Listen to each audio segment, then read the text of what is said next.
Hi, everybody. My name is Angie, and I'm an alcoholic. Thank you, Darren, so much for having me out here. Anybody that was responsible for me getting out here, I appreciate it. I am originally from Greenville, South Carolina. And back home, we lived in a little white house on a red dirt road. We got our water out of wells.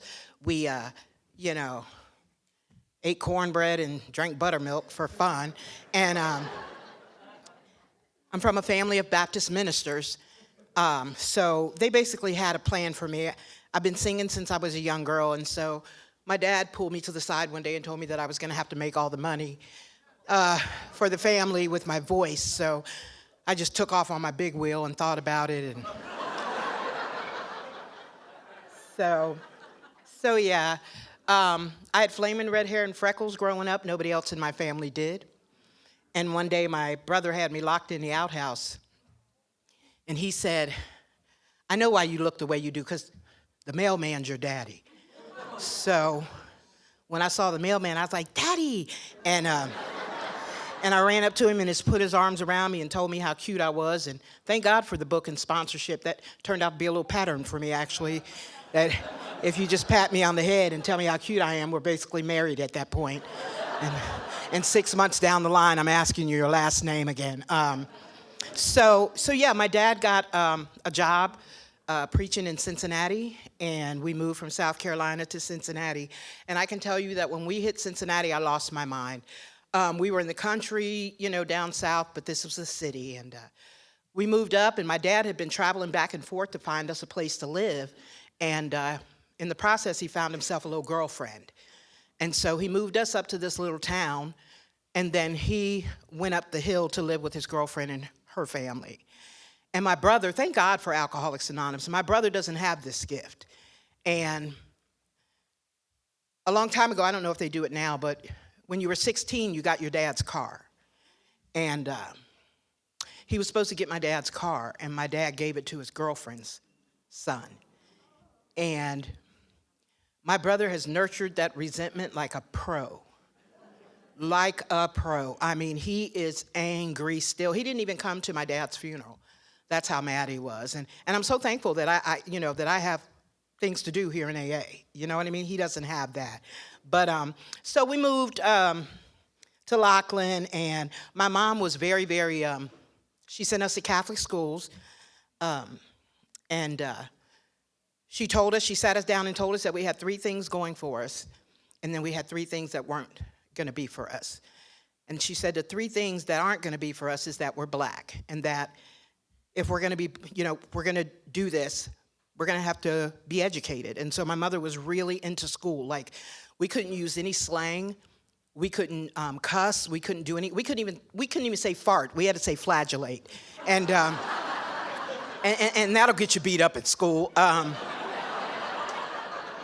And so really looking back on it, it makes sense, because here I am, up here doing this. And she always told us about, you have to sound smart even if you're not, you know what I mean?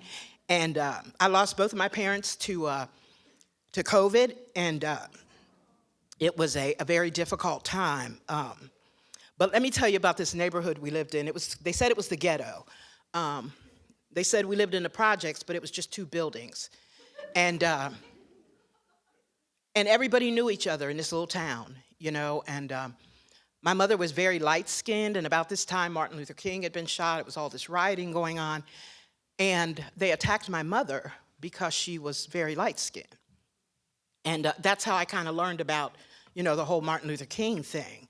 But she wanted us to go to Catholic schools, and she worked hard to see to it that we went. And so now I'm a Catholic school girl with a white blouse, a plaid skirt, a flaming red afro, and yeah, it was interesting. And there was this girl named Squeaky. Squeaky was like 6'10" in the 5th grade, and she messed with all the people that were different.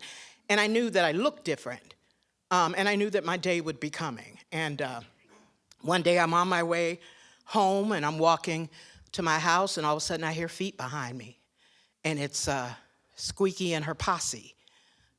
So they started chasing me, and I ran. and I ran. And that's why I like that movie, Forrest Gump.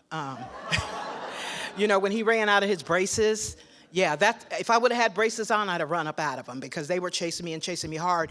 And I got home and I went in the house and I told my mother, I said, oh my God, they were gonna kill me. And my mother, whenever she sounded like this, I knew it was problematic. She said, Angela, at some point, honey, you're gonna have to learn how to stand up for yourself. So what I'm gonna need you to do is go out there and you stand up to Squeaky. And, or take the butt whooping I'm gonna give you. And I knew what my mother's felt like. I knew what Squeaky's only appeared to be. And so I walked out to her. She was standing by this big oak tree. And I walked up to her and I said, my mother said I'm supposed to fight you. And no, really, it was like, my mom said I need to fight you. And she said, well, come on then. And so I remember when my brother used to box, he'd get like this. And he'd rock like this. And he had that finger up. And I pictured that in my head. And I used to think that the committee was just there in my adulthood. It's always been there. And so I'm standing in front of this Amazon, and I hear over here, don't forget to reach up, she's tall. And over here, I heard, she's gonna kill you. And all of a sudden, I did it. I just said, I got her like right here. It was like the happiest day of my life. I had hit the giant, you know what I mean? But she damn near killed me. She definitely gave me a huge butt whooping.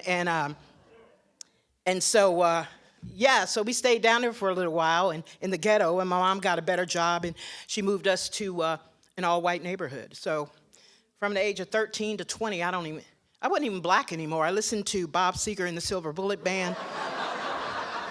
My favorite girl group was Heart. And the first concert I ever went to was Led Zeppelin, baby, 1975. All day. And I had a good time. I hung out with these 5 white girls. They could do whatever they wanted to do. Like, we would go over to Rebecca's house, and Rebecca's mother would say, be home at 10. And she'd go, bite me, Mom. And I was like, God, if I said that to my mom, she would bite me. You know what I mean? That's just the difference. And so I started hanging out with these girls, and they could do whatever. And had my first drink of alcohol at 13, and it was Boone's Farm, Annie Green Springs, Boone's Farm. See, this is what I'm saying. I can't even mention that in a meeting without people going, oh, yeah, call your sponsor. I hung out with them, and she gave me my first drink, and I loved it. The first time I drank, I loved it. I knew it was something I was going to do on a regular basis. And it just like it talks about in the book, I took the drink took me. Alcohol became my master from the very beginning. There was always consequences. I was always getting in trouble. I hung out with these girls. Like one night, I don't mean disrespect, but it's just my story. But we were riding down the street in our neighborhood, and they stopped and pulled over and said, here, Angie, put one of these on your tongue. Oh, okay, cool, no problem. And nothing happened. And they said, here, maybe you need another one. And it was strawberry mescaline. And I tripped. I tripped myself right to jail. And so they decided they wanted to go to McDonald's. And I started tripping like I was peaking probably right when we pulled in the parking lot. And so we pull up to the little speaker box, and some guy was yelling at me, freaked me. Some guy was yelling at me. He's going, what do you want? What do you want? What do you want? And I was like, excuse me, sir. I don't want anything. And so they ordered from the back seat. And so we get up to the first window, which was peculiar. But there's some girl with like huge, and I'm tripping, huge eyelashes, just flowing away. And she told me how much it was, and I just looked at her like, I don't owe you anything.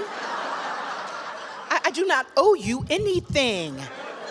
And so, they paid her, and then we went to the next window, and this guy had the biggest visor I'd ever seen in my life. And I was tripping really bad. And it was like I went to that window, and it was like his visor was like, salt or ketchup?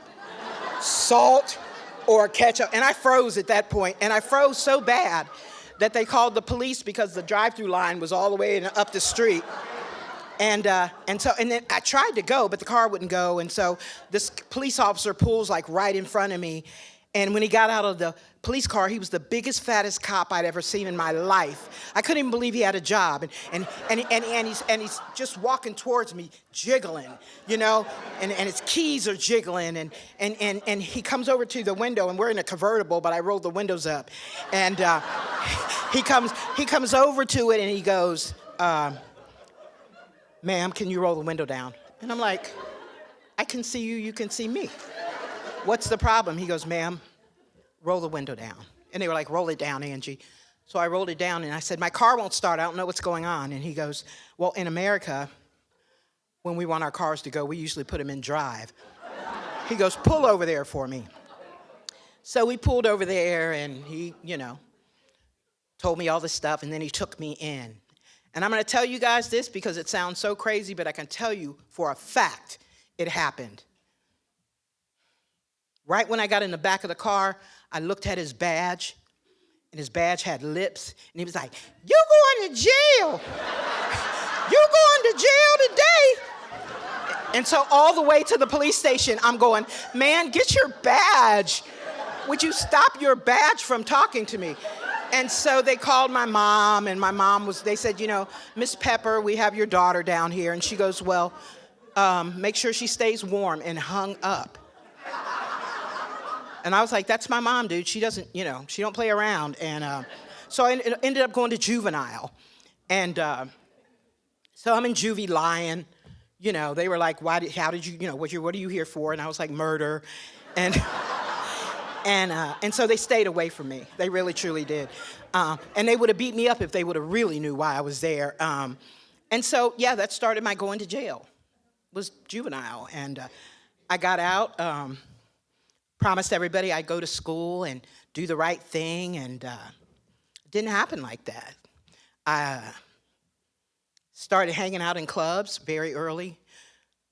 I'm a singer. I love to sing, and so I was singing in bars very early. And there was a bar in our neighborhood that all the adults went to, and, you know, we just kind of hung out outside waiting for our drunk parents to come out. But I loved it. I loved being there. I loved sitting on the sidewalk, listening to the music, watching people stagger out. And I remember thinking, I can't wait until I'm able to do that. I cannot wait until I can go in a bar and stagger out just like them. And that would be my story for a very, very long time. I met a guy. Well, I didn't meet a guy. That's a lie. I met him, but not really. But I was singing. My dad had got me a job at a recording studio, and I was singing in the bathroom. And I'm an artist, and I feel like, you know, one day somebody's just going to discover me. You know, I won't even be singing. I'll just be sitting in a restaurant. And somebody will walk up to me and go, hey, don't you sing? And they would discover me. You know, I'm Bob from Epic Records. And so I had this job at the recording studio, and my dad told me, you know, just do your job. And I'm in the bathroom. I hit my biggest Whitney Houston note, and I come out, and there's this tall brother in a three-piece suit standing there. And he goes, hey, was that you singing? I said, well, yeah, it was me. And he goes, I can make you famous. Really? He goes, yeah, you just have to come to Vegas with me. Oh, no problem. So when I was at Rebecca's house, they had a family meeting one night. I had never seen a family meeting, but the mother went to the second step and yelled family meeting, and they rose up like a choir and came upstairs. And so I watched that. So when I found out that, you know, things were going to happen, I was like, well, I need to do something. I need to do something. And so I drank. I just drank every opportunity I got, you guys. I ended up getting kicked out of my parents' house, and I moved in with an all-white family who took care of me and raised me as their own. And I appreciate that in a huge way. Actually, my friend Rebecca, my best friend, since we were kids, I had to speak in Myrtle Beach, and I hadn't seen her in 27 years, and she was who picked me up from the airport. And I couldn't believe it. So, we hung out, but I I started to have some consequences from my drinking, like blacking out. I'm a blackout drinker. And I remember I woke up next to some guy named Zeb, who who told me that, I told him I loved him. And I like Zeb. I mean, he had a gold tooth. I thought he was rich. And he only had one gold tooth. He didn't have any more teeth, just the one. And I thought he was the best. And so I go to Vegas with this guy, and I'm drinking, and he's got his own problems, and I did well. I did well in Vegas. But what happened was when I start to drink, it's like, we turn into different people. And, the band would be playing Peaceful, Easy Feelings, and I'd be drunk at the microphone going, feelings, nothing more than feelings. And the band's like, Ange, come on. So I finally got fired and blacklisted. And so I'm living in a hotel, got the best of everything.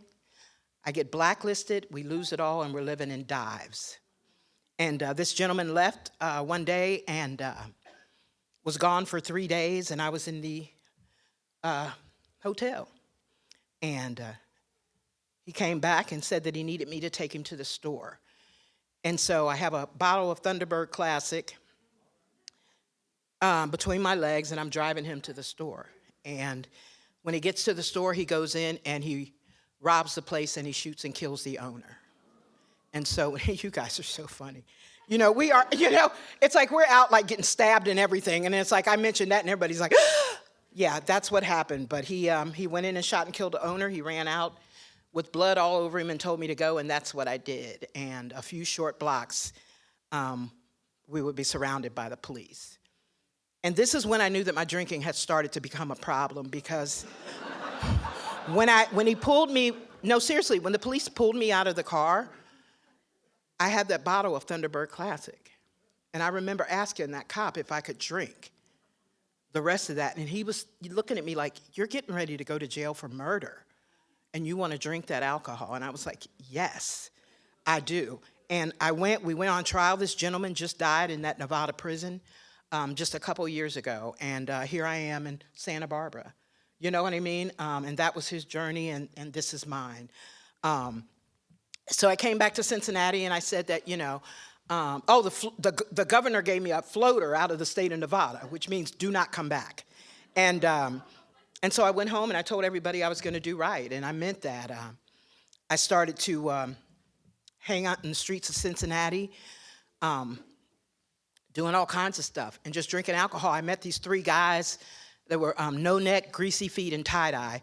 And they really did protect me in the street. They really, truly did. As a matter of fact, they even sat me down and had a meeting about a particular job they wanted me to do. And they showed me a girdle. And they said, what you're going to do is you're going to put this girdle on. You're going to go into the department store. You're going to roll up outfits, line them up around that girdle, and walk out and sell them for the remarkably low price of. And that worked for me for a couple times. But I was sitting in the bar, and I thought, I don't have to share the money with them. I can do this myself. And so I sat in that bar, and I drank until I got enough courage to go into that department store. And when I went into that department store, I was so drunk, you guys. By the time it was all over, I had a rack of Monet jewelry around my neck, clothes hanging all out of here. And I had so much stuff in my sweatpants that I could barely walk. And so when I got ready to go run for the exit, I was walking up slowly, and this police officer goes, seriously? Are you kidding me? And I tried to run, and that's what made it aggravated. Because when I tried to run, I just fell forward because I had all this merchandise down here, and I ended up going to jail. And took a physical and found out I was pregnant. And so I'm in jail, and I find out I'm pregnant, but I knew the judge wouldn't send me to prison because I was pregnant. And I learned that they do send pregnant women to prison. I didn't think they did, but they do. And so now I get sentenced. My mom came and testified against me because she told the judge somebody's going to kill her. And I'd rather her be locked up than to die in the streets. And she testified for the prosecution. And this judge, when I got sentenced, he goes, I thought about this case. He goes, and I thought about it a lot. And it's not like you've been in a lot of trouble, but I think you need to learn this. And he gave me no less than 7 years, no more than 25 in the Ohio Reformatory for Women.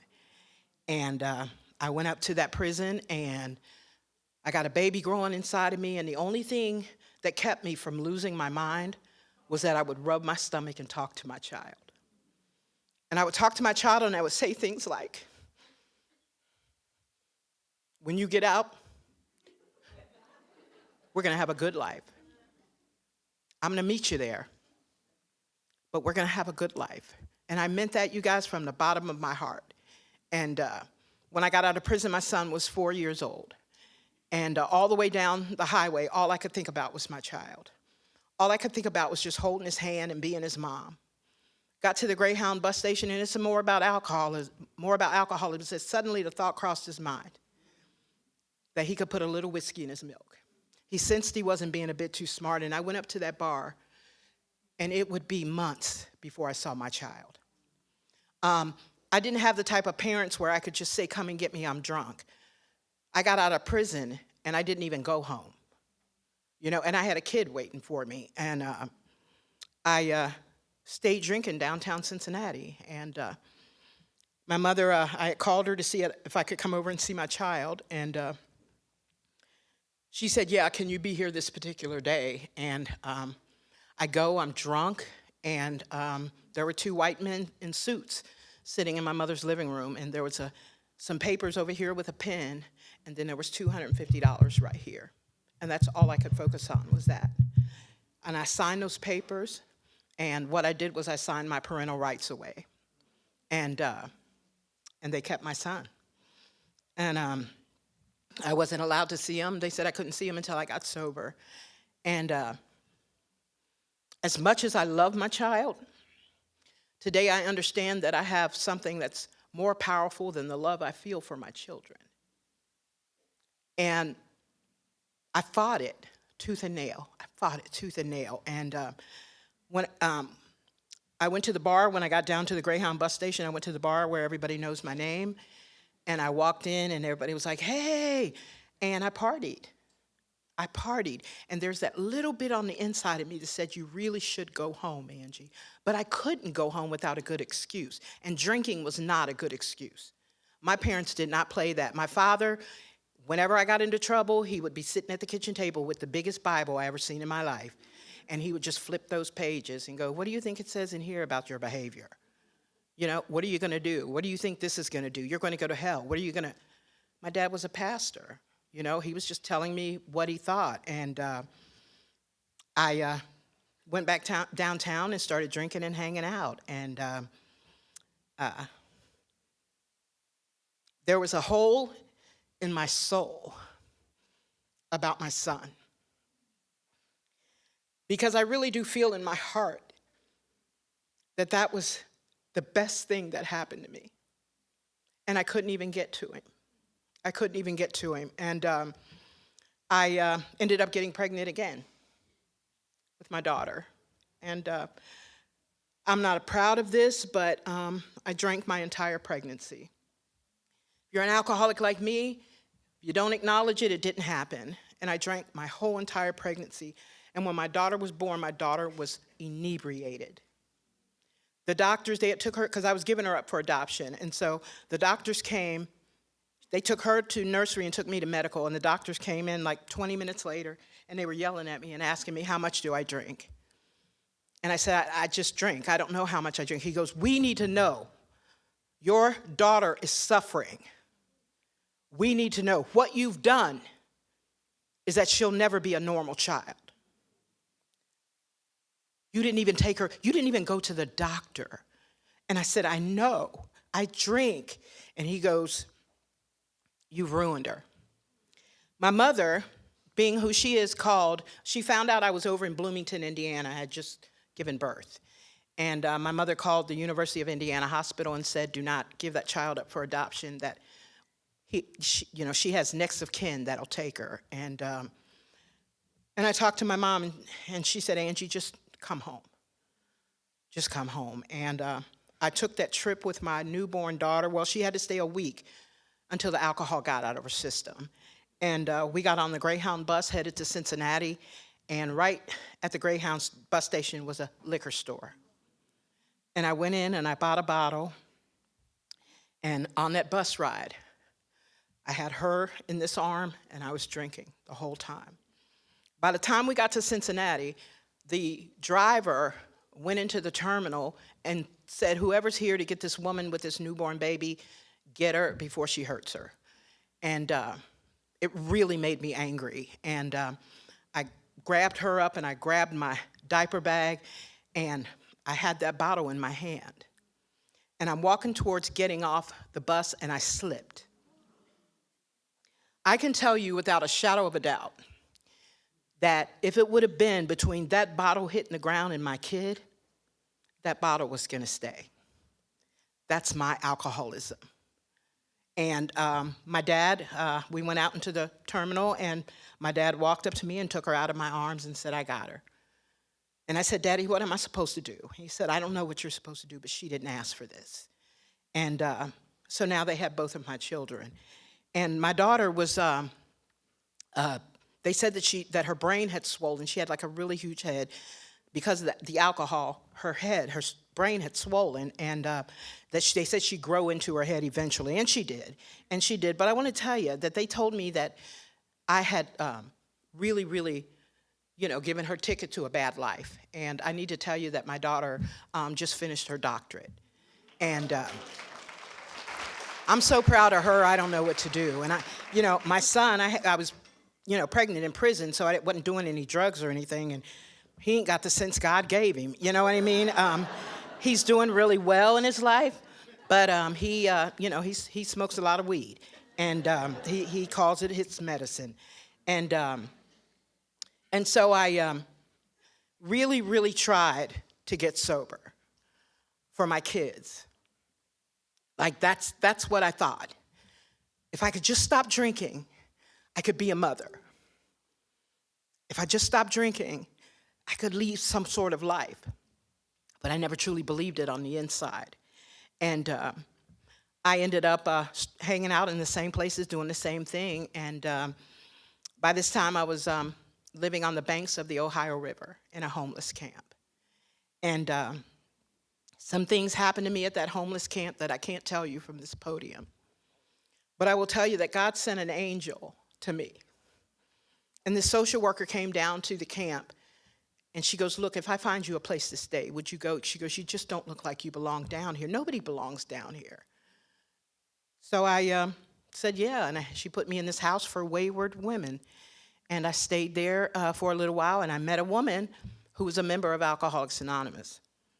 And she came and talked to me, put a cold rag on my head, and began to tell me about her drinking. And she didn't tell me how much she drank, but she definitely talked about how she felt. And I could relate to that. And she asked me if I wanted to go somewhere with her. And I said, will it make me feel better? And she goes, absolutely. And she took me to my first meeting of Alcoholics Anonymous. And when we pulled up, there was like 200 Harleys parked outside and all these white people with white cups. And it just seemed like everybody was just swaying. You know what I mean? Like that's happiness, when people just sway. And I'm walking up the walk, and some guy reaches his hand out, and he goes, hey, my name's Wino Bob. I was like, okay, Wino.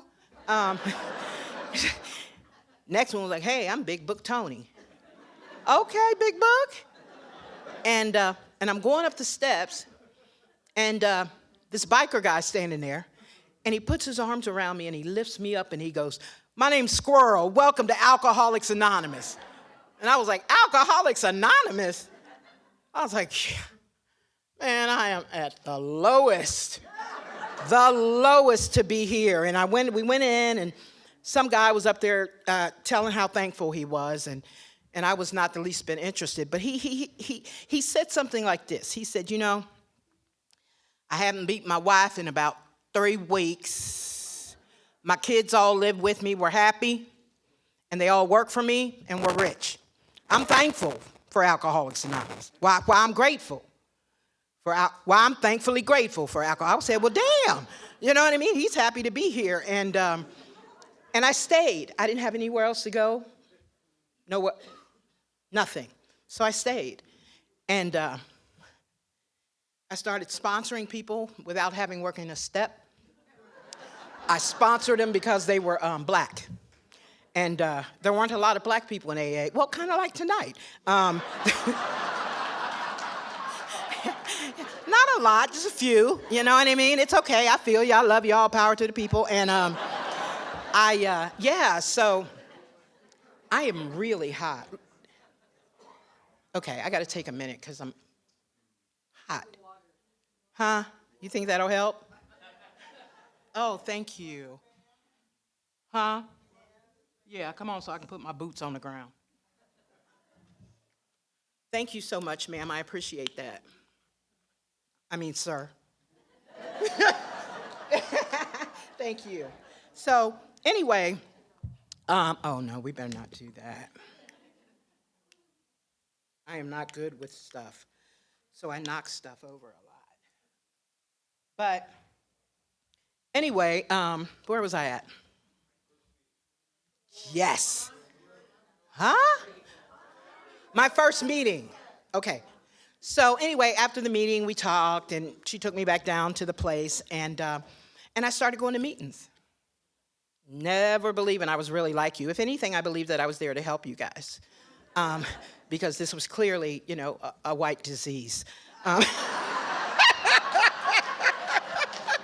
So I had not seen any black people that was really, and so I stayed around AA for a while.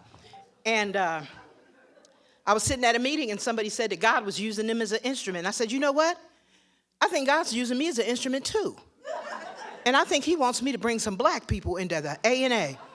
And so I went to the Wednesday night meeting, and they asked if there were any announcements, and, And I said, yeah, thank you. I'm going to roll on up out of here. And thank you for the really, really big book. And I hope you guys know that alcohol is bad for you. And and this old timer goes, we'll see you, Angie. We'll see you when you get back, if you make it back. And I was like, Mr. Old Timer, I won't be back. And so I walked down to the bus stop, and I caught the number 43 downtown. And I said, the first black person that I see drunk, I'm going to carry the message. And carry the message of A&A. And I got on the bus, and 3 stops later, a drunk guy staggers onto the bus. I said, bingo. I slid over next to him when he sat down. I said, hey, my brother, you been drinking? And he's like, yeah, I had a little something. I said, you're probably alcoholic. And and there's a place that can help you. And so he cussed me out and everything. And I told him, I said, the people at the AA Club told me that you would probably react to me like that. You would probably react to me in a way that would not be pleasant. So I will give the message to you the only way that I know how, and you can probably receive this. So I opened up my book to chapter 5, and I said, rarely. Told you I'm from a family of Baptist ministers. I said, rarely have we seen a person fail who has thoroughly followed our path. I said, those who do not recover are those who are constitutionally incapable of being honest with themselves. And the bus driver goes, oh, hell no. He goes, you gotta get off this bus. And I told him, I said, and you, Mr. Bus Driver, are an alcoholic too. And so he pushed me on off the bus. And so I figured I'd go down to the bar where I knew it was some black alcoholics. And you guys had talked to me about the mask we wear, Like we act like we're happy, but we're not on the inside. And I walked into the bar, and they were all on the dance floor, and I was like, look at them. Look at them. Just sad. So I walked over, and I snatched the plug out of the jukebox. I said, black alcoholics, they got a place for you. It's called the AA Club. You never have to drink again. One day at a time, keep coming back, whatever. They said, well, what are you doing down here? And I said, oh, I'm carrying the message. And they said, girl, if you don't plug that jukebox in, we'll kill you. And I climbed up on the bar with my extra large big book. And I said, you know, the AA people told me you would react to my information like this. And so the only thing that I can give it to you, the only way that I can give it to you is the way that I know how and the way that you can probably receive it. So I opened up my book and I said, really? Did you hear what I said? I said, really? Have we seen a person fail who was thoroughly followed out? The bar owner goes, you gotta go. And I stood on the outside of that bar and I read the book aloud. And suddenly, I had a thought. I haven't had a drink in a while. I think I'll go have one. And I went in the bar and I said, told the bartender, can I have a shot of Tanqueray? And she goes, Angie, you have not drank in a while. Just don't do it. And I was like, I got this. And I did that shot of Tanqueray, and 45 minutes later, I was in a crack house. Never done it. Hadn't even thought about it. But what I did do is I judged people that smoked it. And I thought I was better than people that smoked it. And that we don't, it's just the way it went. And I lost like 100 pounds overnight. And I mean, no disrespect, but I mean, it got me back to AA quick. It really, truly did. And this is just for me. Whenever I stand in judgment of one of God's kids, somehow or the other, the lesson comes to me. You know what I mean? And I've learned over the years to not judge. Like this thing right here is judging me. Shit. I'm telling you, those eyes are moving. I don't care what you say. Now, I've been a lot of places, and I've done a lot of things, but that, and then I said, his cousins over there, they got somebody, it's just too much. It's too much. So anyway, I came back after having a bout in the streets, and I came back to Alcoholics Anonymous June the 20th, 1991. And this past June, I celebrated 34 years of continuous sobriety.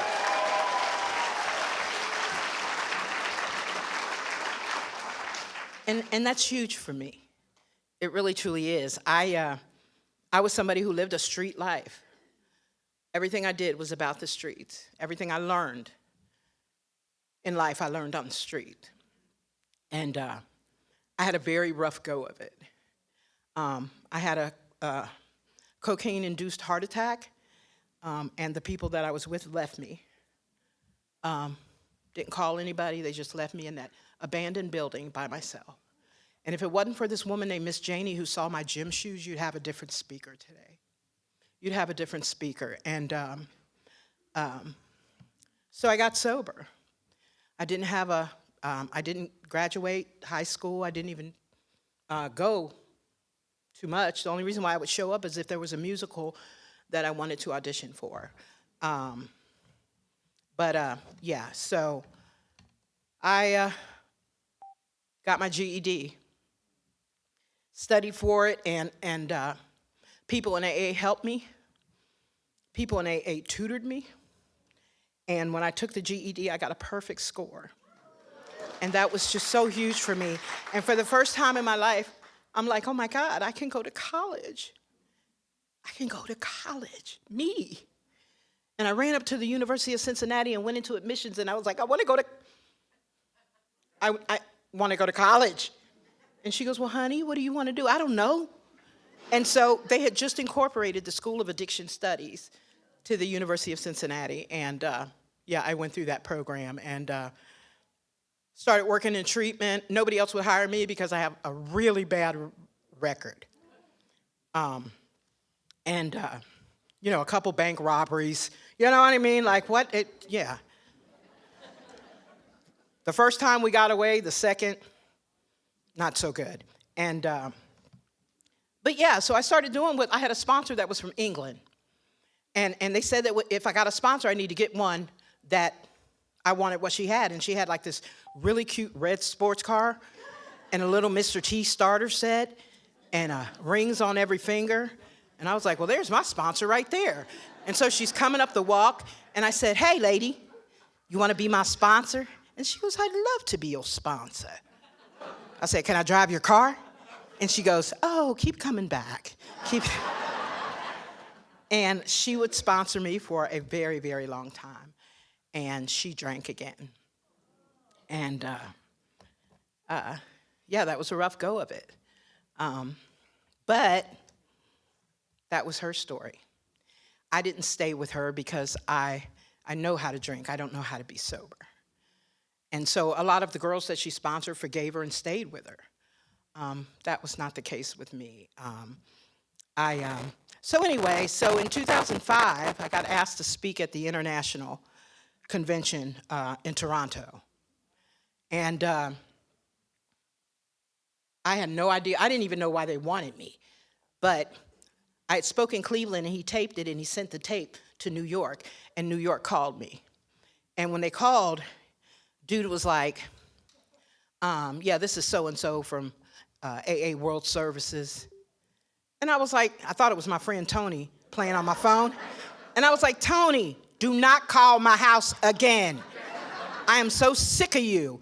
And the guy goes, ma'am, excuse me. And I listened to him, and he said, we'd like for you to be the opening speaker.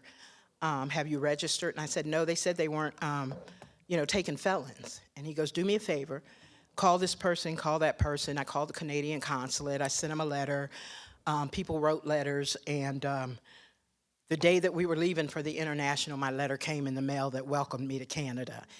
And I went up there, me and my sponsee, and I had to pay like $180 for this letter to be able to get over the border. And we got to the border, and they said, is it just you two? And I said, yeah. And he goes, what are you here for? And I said, we're going to, a conference. And he goes, okay, go ahead. I said, oh, no. One of y'all getting ready to read this $200 letter. Somebody's going to read this letter. And so they took it, and they went, and you could see their shoulders going like this. And they gave it back to me, and we went to Toronto. And we get to the place where it is, and I had to do a sound check, and I was fine. I was fine on the sound check. And not really imagining so many people in there. And then when it came time for me to speak, I spoke after the bagpipes. And no, really. If it would have been any other way, I wouldn't have been nervous. The bagpipes made me so happy to be a part of this organization. As the flag ceremony, and I'm watching all these people carrying flags, and I'm thinking, if we all started some stuff over in Canada, this would be your weapon of mass destruction. You know what I mean? If everybody took a drink over there. And that's what started my life speaking. Like, this is not something I wanted to do, but I got asked to do it, and I said, yeah. And I've had a really, really good life. Like I said, I lost both my parents to COVID, and that was devastating. Because I took my parents through so much stuff, you guys. I took them through so much stuff. And then I threw my kids on them. They went through a lot with me. And I felt like I didn't have enough time. Can I get a Kleenex before I electrocute myself up here? No Al-Anons, huh?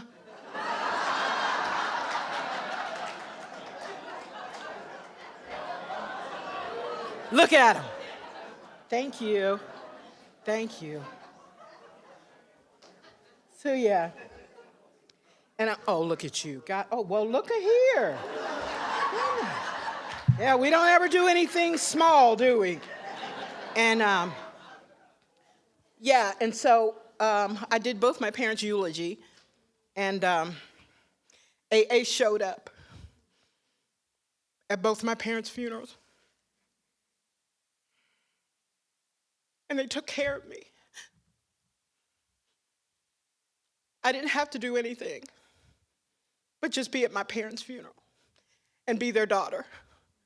And I know today that my parents would have been on their deathbed. My dad said to me, tell those people that I said thank you. We couldn't do it, but they did. And we thank them. And my mom said the same thing. You stick with those people, Angie. You stick with them. And the day that I found out my mom had passed, I had a commitment. And my parents died alone in a hospital because of COVID. We couldn't even go in and see them. And it was just a really difficult time. I thank God so much for you people.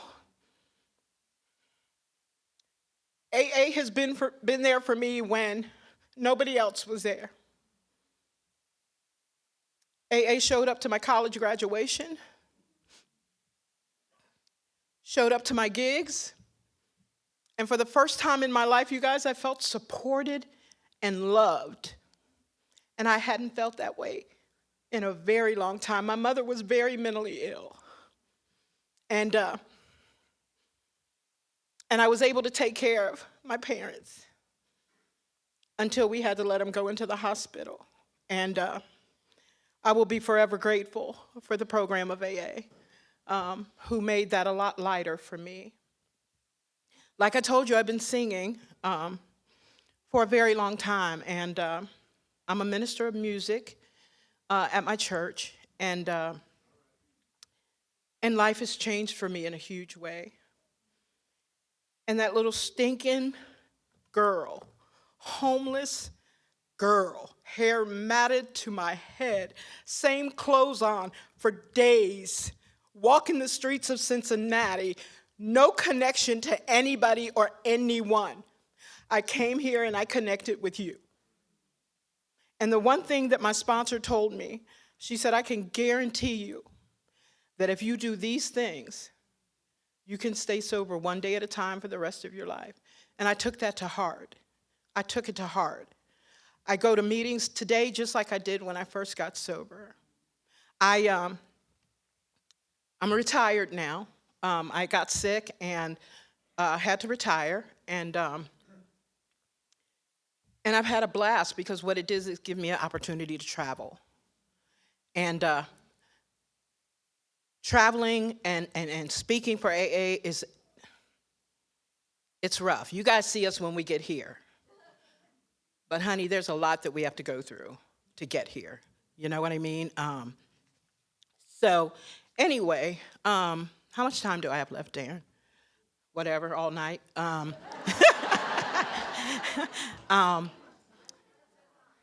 So my mother and my grandmother, back home, my grandmother used to give us a glass of sassafras tea. And we would sit on the porch and we would listen to her, and she sang. And she would sing all these songs, and we just loved it.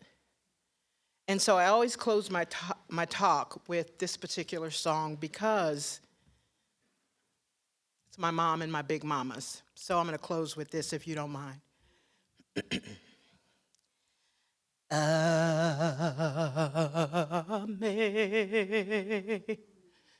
Amazing grace, how sweet the sound that saved a wretch like me. See, I once was lost, but now I'm found. I was blind, but now I see. Thank you.